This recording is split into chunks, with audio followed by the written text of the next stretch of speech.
So, is 2025 just going to be the year of surprises?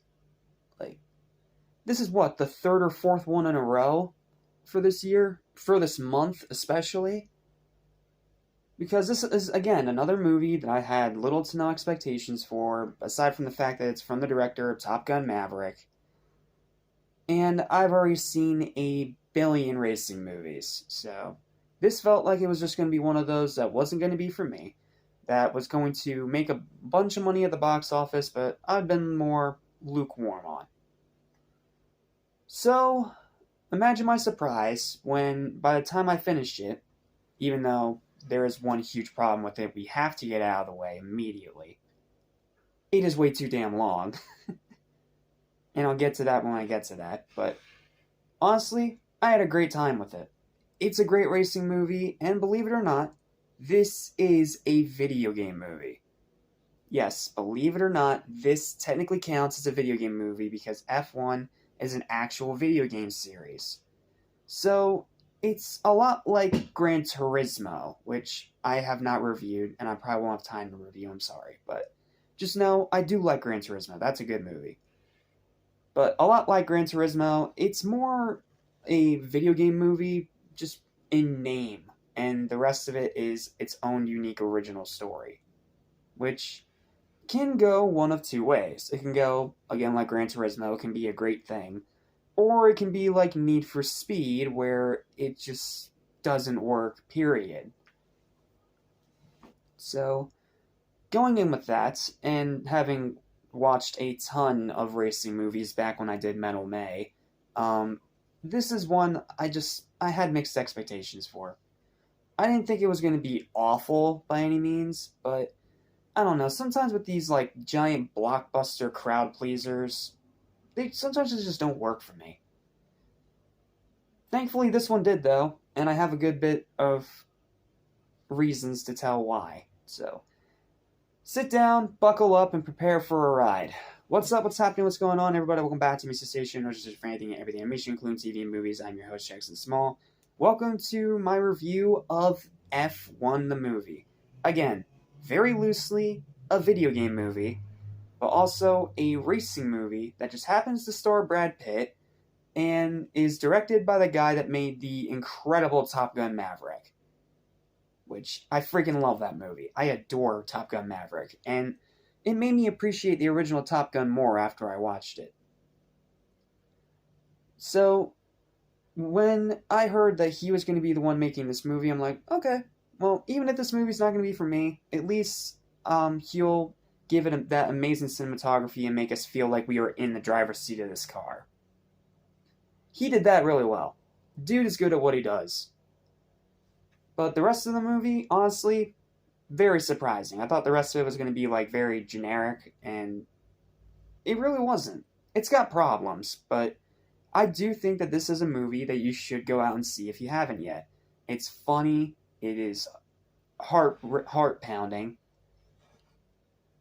and it's just a lot of fun, especially in theaters. It's a really good theater experience, with the loud noises and the way that the sound design works with all the cars speeding down the road and everything, especially on those like loud Dolby speakers you have surrounding your theater. That's some really cool stuff, man.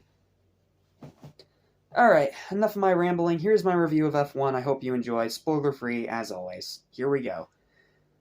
My expectations for this one were kind of on the mixed side, to be completely honest with you.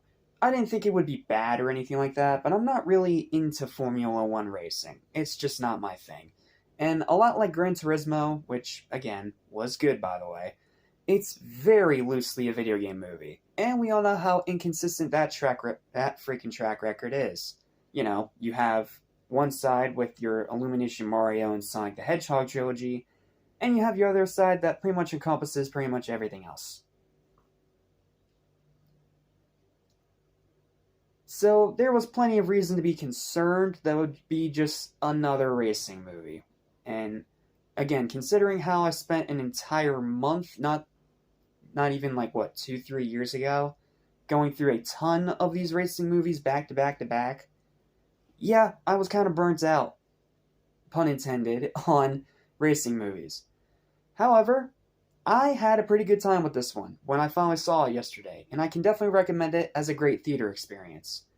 But it's not quite perfect. I can see why some are probably going to have super high praise for this movie from its pure experience alone. But I'm not quite there. Like, is this a great movie? Yes, but it is barely a great movie because it's got some big problems.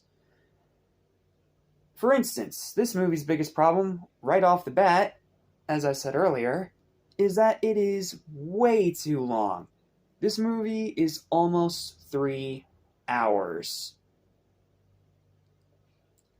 Video game movie or not, racing movie or not, that is way too damn long. And unlike another movie that I praised super highly when I reviewed it, that being Ford versus Ferrari, it doesn't really have enough substance to warrant that kind of giant runtime. So, naturally, it feels longer than it actually is. And while this longer runtime worked well on other racing movies like the fantastic Ford vs. Ferrari due to having enough substance to fill the length, this one, a lot like Le Mans, for those of you that remember that movie, has a lot of filler, or just scenes of slow, boring exposition. That makes it feel longer than it actually is. Like, I don't know why in the hell they thought this movie justified 3 hours, but this is way too long for any movie. Because for those of you that don't remember, Le Mans was also 3 hours. And I freaking hated that movie because of it, because it had no substance. It was just cars nonstop going down the road with no story, no characters, no freaking nothing. It sucked. And while this one doesn't suck per se, it is way too damn long. So, yeah. If you're making a racing movie, please do not make it 3 hours ever again. Please. Then you have its other problems, the hit or miss side characters. Some are great, some are meh. Really slow pacing, definition of a slow burn, and the 3 hours did not help. And low rewatchability. This is a movie that I feel like, as much as I enjoyed it, I don't feel a need to ever watch again. I don't feel a need to watch it again, and I don't feel a need to buy it on physical media. It's a movie that is a great, one and done, for the pure theater experience. However, even with those clogs in its gears, there's still plenty to keep this performing at a high level. The acting is really good. This is Brad Pitt, after all. The cinematography and direction is excellent. This is, again, the director of Top Gun Maverick, so dude's good at what he does. The racing scenes are amazing, mainly because of that great direction.